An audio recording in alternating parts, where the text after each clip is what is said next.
As work continues at the state capitol, the West Virginia House of Delegates Senior Issues Committee has advanced House Bill 2848, the Caregiver Livable Home Tax Credit. This legislation would help middle-class caregivers address some of the financial challenges associated with family caregiving.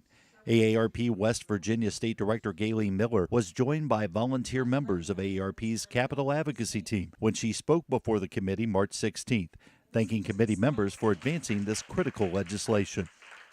And in a recent survey, just to validate your action and what you did, in a recent survey AARP conducted here in West Virginia, 87% of West Virginians, 45 and older, support tax credits as a common sense step to help those middle income taxpayers, caregiver taxpayers, address some of those financial challenges.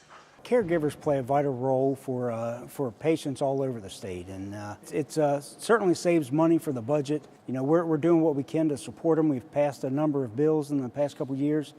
Tax credits are tough this year, but certainly we're going to do all we can to support them because they play just a critical role in delivery of health care in West Virginia. Yes, the budget is a problem. I believe it's also an opportunity for us to get some things right that we've done wrong in the past.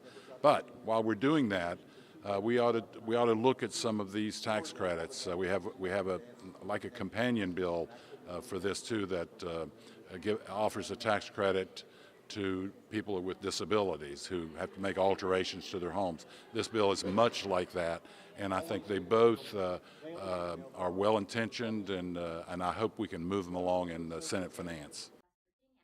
In its 2017 regular session, the West Virginia legislature is considering a series of bills to support the expansion of high-speed internet service in the Mountain State. Leaders from AARP and Generation West Virginia discussed their support of these efforts during an appearance on West Virginia Public Broadcasting's The Legislature Today. Well, you know, it's important for all of our communities to be connected and feel part of a wider community, but it's probably particularly important for older West Virginians. Everything from access to health care to social contacts, telemedicine, you know, those kinds of things are hugely important to our older population and their families. So Natalie, this is an issue that's brought two very different groups of West Virginians together. Talk about why that's happened. This is an issue that is important to all West Virginians, and all West Virginians care about all of the things that we're talking about here: jobs, healthcare, civic participation.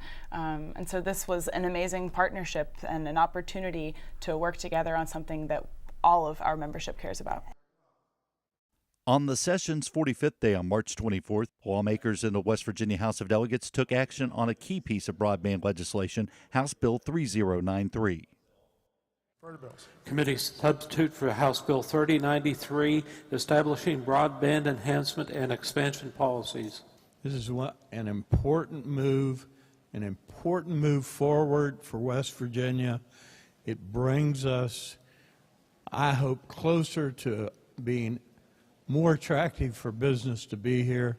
And I thank the interim committee, and I thank the Judiciary Committee, and I urge passage of the bill. Ladies and gentlemen, this is a good bill. This bill will provide additional services. It will provide access to parts of West Virginia where it does not exist today. And Mr. Speaker, I urge adoption.